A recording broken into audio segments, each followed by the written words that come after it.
Dans les cours royales, la majorité des rois et des reines étaient vêtus du pain tissé. Qu'est-ce qui le rend unique par rapport aux autres textiles africains?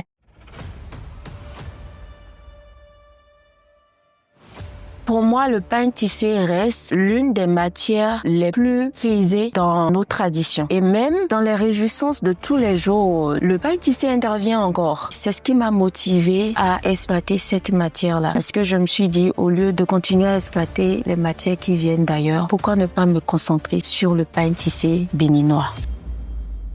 Est-ce que tu peux nous raconter la signification culturelle du pain tissé dans la tradition béninoise? Bien sûr, le pain tissé dans la tradition béninoise a une...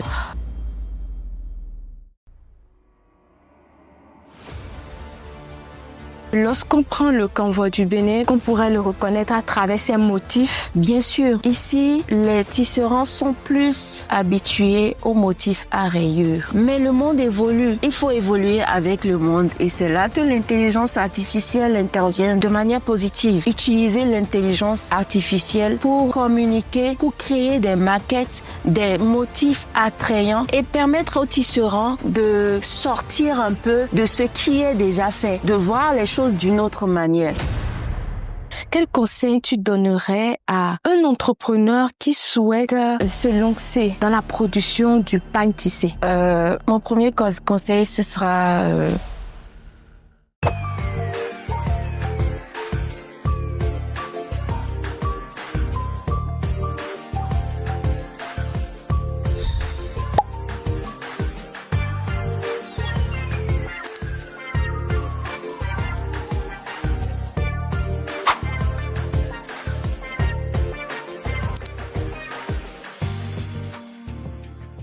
Bonjour à toutes et à tous, bienvenue dans l'atelier de Michel, le podcast RMD, Réussir la mode de demain. Ici, on coule les idées, on repasse les doutes et on habille les rêves de ceux et celles qui font la mode béninoise, ouest-africaine et africaine. Pour célébrer ce mois de juillet qui a été institutionnalisé mois de la mode, j'ai choisi parler d'un trésor royal du Bénin, le kanvor, un outil de valorisation culturelle, mais aussi un levier de croissance économique.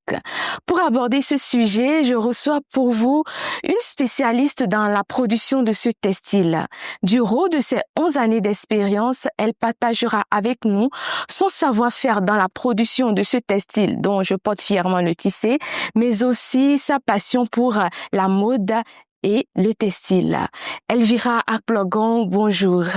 Bonjour Michel. C'est un plaisir pour moi de te recevoir sur ce podcast. Le plaisir est totalement partagé. Merci pour l'invitation. Merci. Alors Elvira Akplogon, c'est qui? Elvira Akplogon, c'est une entrepreneure de mode autodidacte, mère, épouse, une passionnée de mode.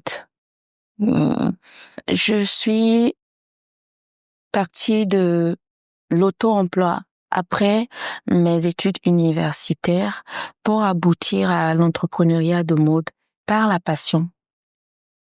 Et donc, après mon aventure en Afrique centrale, je suis rentrée au Bénin pour installer une unité de production avec une douzaine de tisserands pour valoriser les matières de chez nous, les matières africaines.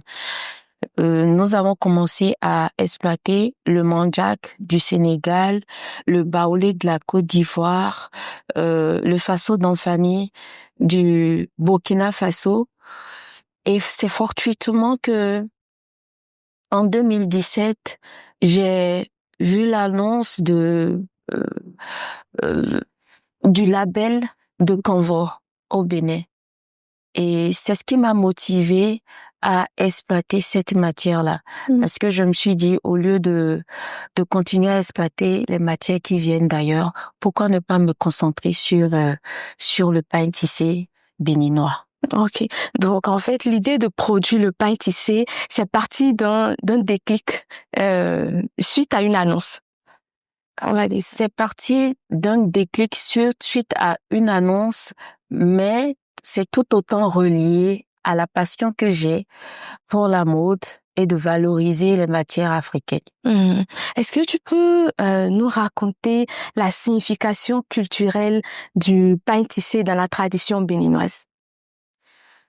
Bien sûr, le pain tissé dans la tradition béninoise a une connotation très culturelle, puisque le pain tissé intervient dans la vie quotidienne de bout en bout. Que ce soit pour une naissance, en passant par les réjouissances de la vie, jusqu'au dernier jour de la vie, le pain tissé intervient. À l'époque, quand les enfants naissaient, pour faire la sortie d'enfant, c'est dans le pain tissé qu'on enroulait le nouveau-né pour le présenter. Okay. Et dans les cours royales, la majorité des rois et des reines étaient vêtis du pain tissé. Et ce sont des matières qu'ils arboraient toujours avec grande fierté. Et même dans les réjouissances de tous les jours, les réjouissances quotidiennes, le pain tissé intervient encore.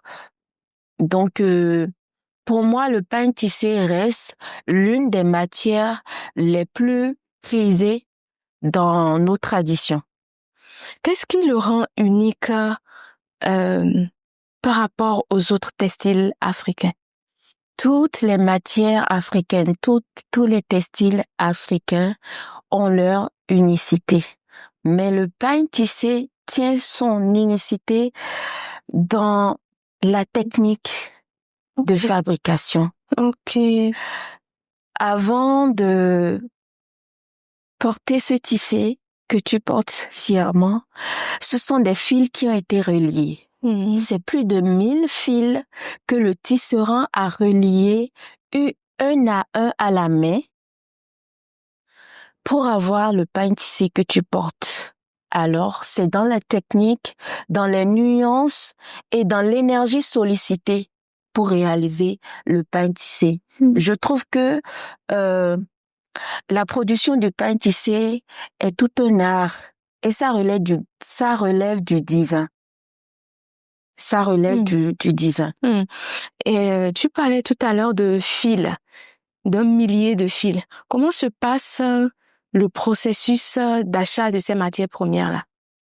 Est-ce qu'on les retrouve ici au Bénin ou dans les pays de la sous-région, ou est-ce qu'il faut forcément faire un long voyage avant de les... Non. Quand je dis long voyage, c'est-à-dire aller aux Occidents avant de trouver. Non, les matières sont disponibles au Bénin ici. Ah bon? Et même ailleurs. Tout dépend de la qualité de textile que nous recherchons. Et pour le processus de production du pain tissé, il faut déjà connaître justement la qualité et les motifs recherchés pour un pain tissé donné. Trouver le fournisseur local ou étranger, s'approvisionner des fils, déterminer les nuances, les coloris qu'on veut réaliser pour ce tissé donné. Et donc, le tisserand va faire le montage des fils. C'est en partant du montage des fils qu'il va parvenir à l'entrage. Il va rouler le fil pour constituer la trame et maintenant se mettre à tisser. Ce sont des étapes, c'est tout un processus. Et pour revenir à ta question, bien sûr que la matière, les intrants sont parfois indisponibles, mais toujours est-il que par des recherches, on les retrouve facilement. Quand tu dis ça dépend de la qualité du textile que vous voulez produire. Quand on prend le tissé béninois aujourd'hui, il y a quelles sont les différentes qualités de tissé qu'on peut avoir? Alors, moi j'ai toujours pensé que c'est la même qualité, que c'est toujours du coton 100% quand on prend le tissé. Non, c'est pas toujours du coton 100%. Bien sûr qu'on peut avoir du pain tissé en fil de coton 100%, même si ce n'est pas très facile aujourd'hui à cause de l'indisponibilité des intrants. Mais par les efforts du gouvernement avec voilà, c'est possible. Mais on a aussi du tissé avec des fils de polyester, des fils de soie, et on peut faire un mixage de tout cela pour avoir la matière désirée. Et quelle est la différence entre le tissé qui est fait avec du fil de soie et celui en coton 100% et celui en polyester? La différence va être au niveau du grammage, au niveau de la texture et au niveau de la durabilité. Forcément, le tissé 100% coton a une qualité supérieure par rapport au tissé fait avec des fils de polyester et du fil de soie. Toujours est-il que tout est relié à la beauté qu'on ressort de tout ce processus de création. Est-ce qu'on peut dire aujourd'hui donc que le canevas a une caractéristique, le canevas 1? Bon. Est-ce qu'on peut dire que le canevas peut être reconnu à travers certaines caractéristiques? Mais bien sûr, le canevas peut être... Lesquelles? C'est déjà les matières exploitées, les intrants exploités pour produire le tissé. Tout de suite, quand vous voyez le tissé produit avec du fil de coton, c'est reconnaissable par sa texture. Ou est-ce que je comprends pas? Moi, je pensais que lorsqu'on prend le canevas du Bénin, peut-être qu'on pourrait le reconnaître à travers ses motifs. Bien sûr. Tu sais, ici, les tisserands sont plus habitués aux motifs à rayures. Ok. Et forcément, nous nous inspirons de ces motifs-là pour décliner et par la créativité, sortir des motifs qui sortent un peu créer des motifs qui sortent un peu de l'ordinaire. Donc, la plupart du temps, ce sont des motifs à rayures. Mais ailleurs, on va retrouver des motifs avec des signes, des dessins, des losanges, en tout cas des signes qui diffèrent un peu de ce qu'on peut voir, des figures géométriques, merci, qui diffèrent un peu de ce qu'on peut voir à l'ordinaire. Je remarque que le faso d'Anfani, c'est comme ça, hein. Le faso d'Anfani aussi, c'est avec des rayures. Seulement que je le trouve un peu plus rigide comparé à ce que nous, on achète ici.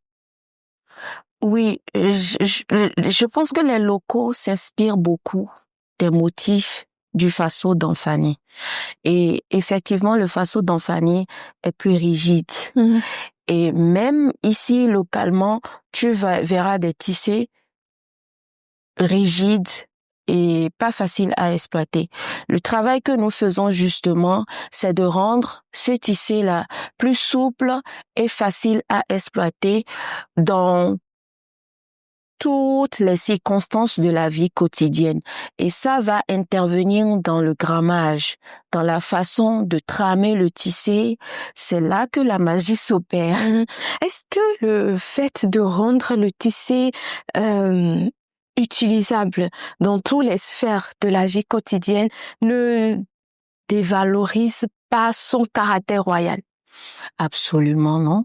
Aujourd'hui, je suis vêtue de la même qualité de tissé que tu portes. Je le porte différemment et tu le portes différemment. Tu le portes dans un style royal. Dans un style royal. Merci. Comme la reine que tu es. D'accord. Et ça te va à merveille. Merci. Je porte également Bien sûr. d'une façon plus moderne. Mais est-ce que ça enlève à ce tisser-là sa figure royale? Non. Au contraire, le pain tissé euh, se fond, se fond dans la masse et évolue avec le temps. Aujourd'hui, on peut arborer le pain tissé de diverses manières. Et c'est comme cela que les choses évoluent autant de la digitalisation, autant de l'intelligence artificielle, autant de la mondialisation. Le pain tissé peut être porté en shorty, en palazzo, en robe, comme ça peut être porté en drapé. Ça n'enlève rien à son authenticité. Maintenant que tu parles d'intelligence artificielle, est-ce que l'intelligence artificielle peut être un outil facilitateur pour la production du pain tissé? Absolument. Comment? C'est possible. Et il va falloir qu'on s'y adapte. Avant, on n'avait peut-être pas compris, mais nous sommes forcés aujourd'hui. On peut facilement travailler sur la production d'un tissé en partant de la maquette, par exemple, avec l'intelligence artificielle. Mais en ayant le souci de garder l'authenticité et le travail manuel de ces tisserands qui se sont battus des années pour faire perpétrer l'héritage, d'accord? On peut joindre les deux. On peut joindre les deux, utiliser l'intelligence artificielle pour communiquer, pour créer des maquettes, des motifs attrayants et permettre aux tisserands de sortir un peu de ce qui est déjà fait, de voir les choses d'une autre manière. D'améliorer la créativité. D'améliorer la créativité parce que aujourd'hui, la formation n'est pas vraiment une priorité. Les gens veulent se limiter à ce qu'ils savent déjà. Mais le monde évolue. Il faut évoluer avec le monde. Et c'est là que l'intelligence artificielle intervient de manière positive. Comment tu perpétues, comment tu travailles à maintenir cet art-là? Parce que tout à l'heure, tu viens de dire, la formation n'est pas d'actualité. Si je me trompe ou bien la formation n'est pas trop prisée. Comment est-ce que toi, en tant qu'artisane, tu travailles pour maintenir ce textile-là, pour la pérennité de ce textile-là?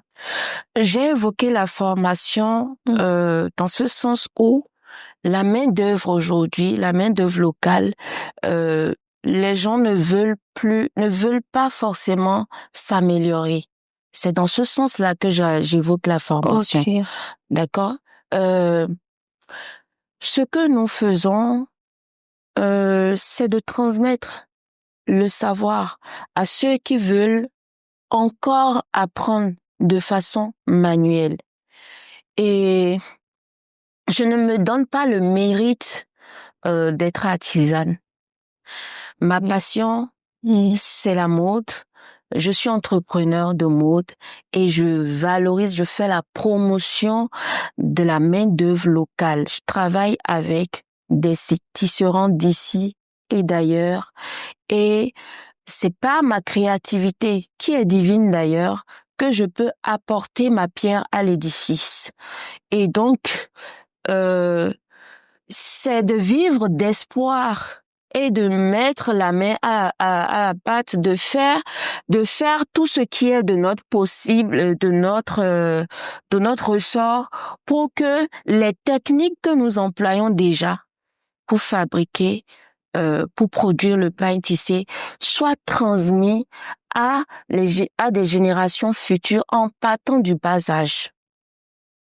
Et donc, c'est de penser à des ateliers de formation, de mini-ateliers de formation qui pourraient aboutir après à un centre de formation, pourquoi pas. Actuellement déjà, cette initiative-là est faite, c'est encore un projet. Ok, d'accord. Sinon, j'allais demander comment est-ce que ça se passe, la formation. Nous avons eu beaucoup de demandes dans ce sens-là, mais c'est encore un projet. Il faut pas y aller à la hâte. Il y a tout un... Oui, bien évidemment, je sais. Tu en sais quelque chose. Je sais très bien. Former, c'est tout un processus. Il faut être bien entouré. C'est une grâce d'être bien entouré. Je te dis toujours, tu as cette grâce-là. Je tape dans cette grâce-là. Oui, il faut être bien entouré. Quand vous n'êtes pas bien entouré, le projet peut être autant valorisant qu'il le faut. Ça pourra pas aboutir. Alors, donc, je voudrais te demander comment tu écoules tes textiles. Et si je peux me le permettre, quelle est la production, on va dire trimestrielle? Si tu veux bien en parler, la quantité, la production trimestrielle. Nous avons déjà produit des centaines de rouleaux vendus dans plus de 53 pays à travers le monde avec une déclinaison en vêtements et accessoires à près de 20 000 exemplaires. Et Bravo. Merci. Et ce n'est pas sans défi. Tantôt, on a produit des centaines de rouleaux en un trimestre. Tantôt, on n'a pas pu le faire à cause de la main-d'œuvre manquante. Donc, ce sont des défis qu'on a eu à relever. Et quand tu me demandes ma stratégie de vente, j'ai toujours été une passionnée de la prospection commerciale. Donc, je suis partie du bas de l'échelle par la prospection tout azimut, la prospection électronique et la prospection physique. Donc, la prospection intervient toujours dans nos stratégies de vente, de bouche à oreille aussi. Et à force de travailler à la visibilité par les réseaux sociaux et en maintenant la qualité du produit que nous proposons, facilement, le nom est resté. Et les prospects, la cible vient d'elle-même. Donc après, c'est un travail continuel de marketing et publicitaire qu'on fait pour écouler les produits. Oh, c'est juste que tu as oublié de nous dire le nom qui est resté. Loan H. Voilà. Ok. Loan H aujourd'hui, c'est uniquement la marque ou la marque et le pain tissé. Loan H aujourd'hui a évolué. Nous sommes partis de la création des vêtements, des accessoires. Voilà, on a fait du prêt-à-porter, du sur-mesure. Et à un moment donné, après avoir lancé notre tissé, la demande était très forte. Et donc, nous avons préféré nous spécialiser dans ce domaine-là. Et ça nous a valu des partenariats avec des marques locales et étrangères qui restent anonymes pour certaines. Et c'est avec grande fierté que nous travaillons avec ces personnes-là.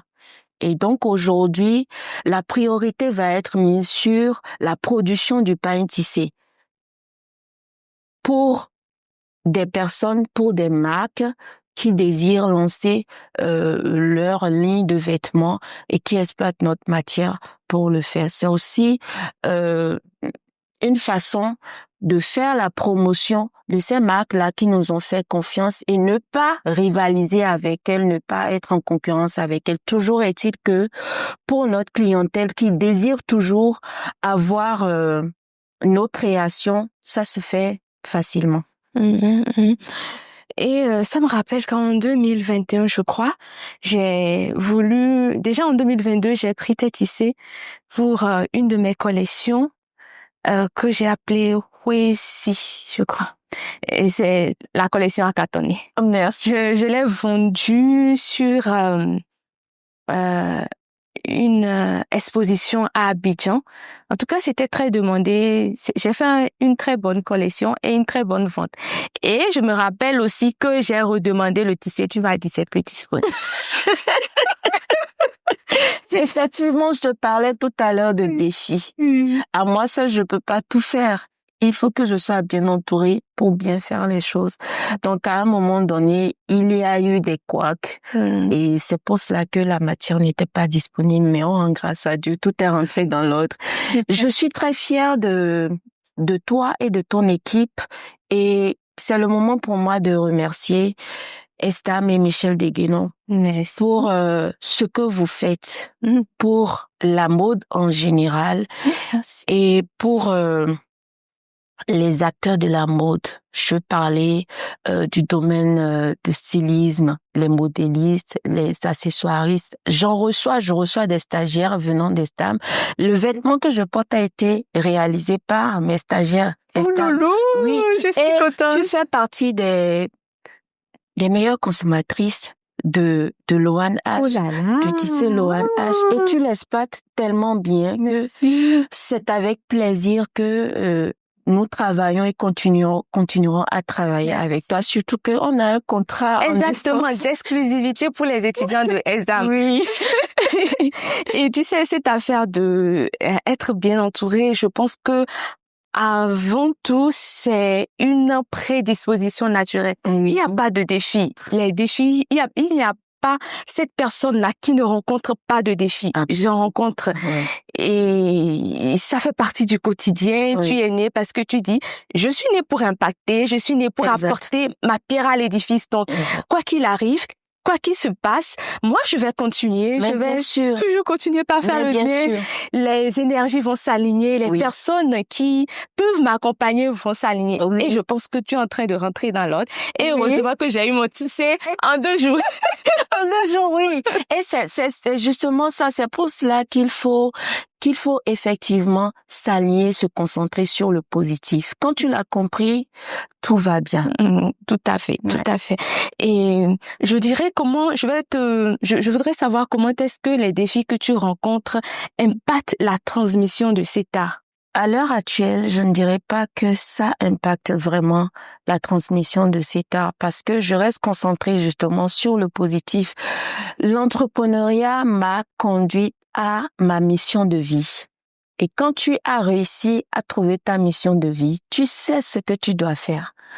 Donc, il n'y a pas vraiment de défi à ce niveau. Quelles sont les initiatives alors que tu as mises en place dans la transmission de cet art? Les initiatives, je te parlais tout à l'heure d'ateliers et de centres de formation qui restent des projets à réaliser. Mais avant cela, il y a d'autres choses à faire, il y a d'autres étapes à franchir. Et c'est ce que nous sommes en train de faire actuellement. Au moment où ce sera fait, je pense que ce sera exposé à la vue de tous.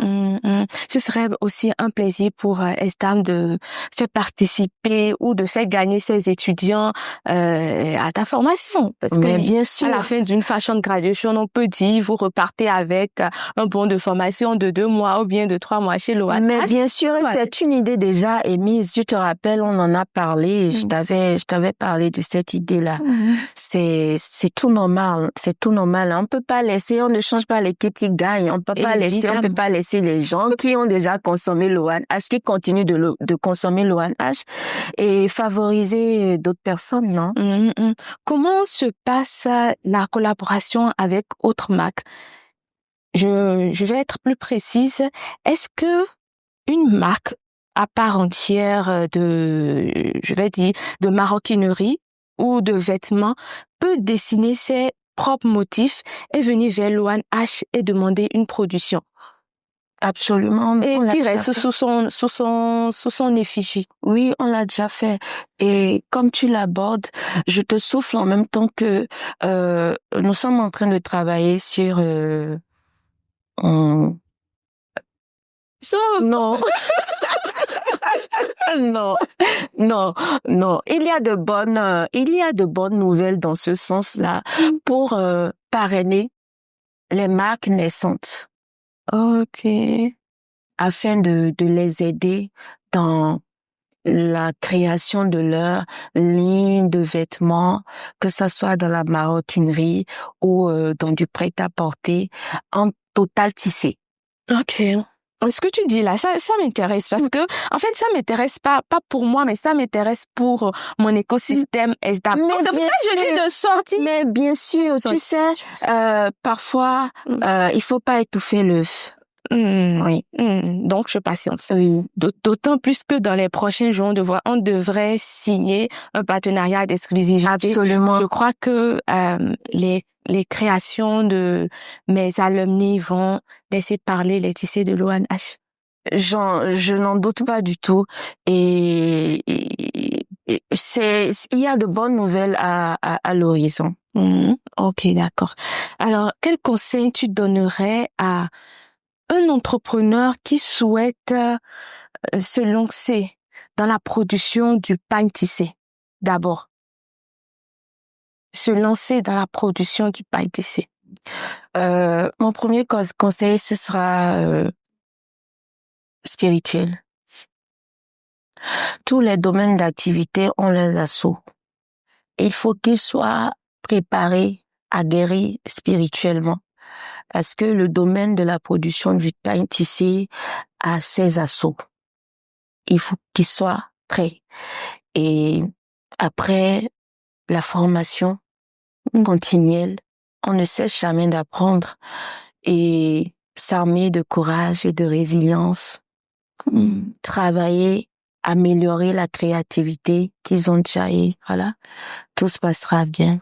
Quel conseil tu donnerais à quelqu'un qui veut créer une marque et qui souhaite avoir le pain tissé comme identité? Alors, aujourd'hui, quand tu regardes à travers le monde, sur les réseaux sociaux, dans la vie de tous les jours, le pain tissé laisse son empreinte.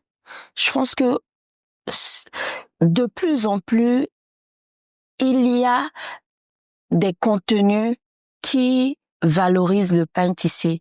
Donc, il est clair que dans quelques années, le pain tissé viendra au summum de sa consommation. Et donc, si il veut se lancer, c'est maintenant. Il faut pas attendre quand ce sera déjà assez répandu pour se lancer. C'est maintenant et je les encourage d'ailleurs. Le pain tissé est une matière noble, facile à exploiter quand on sait l'exploiter. Il y a de la demande. Autrefois, les matières qui étaient prisées et sont en train de laisser de la place aujourd'hui au pain tissé. Et ça se constate. Donc, c'est maintenant qu'il faut y aller. Et moi, je les encourage totalement à 100%. Je me rends disponible pour les accompagner, pourquoi pas. Et à t'entendre parler, on dirait, on retiendrait que le canevas est tout un art. Absolument. Un art divin. J'ajoute un art divin. Oui. D'accord. Alors, quel est ton mot de fin? Mon mot de fin, c'est d'inviter les uns et les autres à la consommation locale. C'est cher, hein? Beaucoup me disent que c'est cher. Non. Ce qui a du prix n'est pas cher. Il faut consommer local. C'est en consommant ce que nous produisons localement que nous parviendrons à valoriser nos arts. Donc, la consommation locale et inclure le pain tissé dans l'éducation des enfants. Dès le bas âge, les enfants sont les adultes de demain. C'est pas demain qu'on va dire aujourd'hui quand on offre du tissé à quelqu'un aujourd'hui, à un adulte qui n'a pas eu à expérimenter le tissé, il peut pas aimer le tissé. Donc c'est maintenant en fait, c'est le travail de la génération actuelle vers des générations futures. Donc consommer local. Elvira, c'est un plaisir de t'avoir reçu sur mon podcast. Tu peux nous dire où l'on peut retrouver les pailles tissées Louane H? Alors, Ou si c'est à un numéro, tu peux donner un numéro ou publicité. mais pourquoi tu lis dans mes pensées? C'est divin, c'est divin. C'est moi qui te remercie pour l'invitation et encore merci pour tout ce que tu fais pour valoriser ton art, pour promouvoir l'art africain. Merci pour les encouragements. Et pour retrouver Louane H, c'est un seul numéro, 01 66 66 66 13. Tu vois, jusqu'à j'ai gardé ton numéro. J'ai dit le 13 là avec toi. Ok. Merci beaucoup. Alors, l'atelier ferme ses rideaux pour aujourd'hui, mais les aiguilles continuent de tourner. Continuez de rêver, continuez de coudre, continuez de croire comme Elvira, qui était notre invitée ce jour. Avec elle, nous avons appris que le canevas est un art divin. Nous avons également appris que le canevas est possible, est disponible sur différentes textures. Le tissé fait avec du fil de soie, le tissé fait avec du fil de coton, mais également du polyester, mais aussi avec du coton 100%. Et n'oubliez pas, la mode de demain se prépare un fil à la fois. Merci, à la prochaine dans l'atelier de Michel, le podcast RMD, Réussir la mode de demain. Et je vous aime. Et toi, continue de briller par ton authenticité. Ah, merci, merci.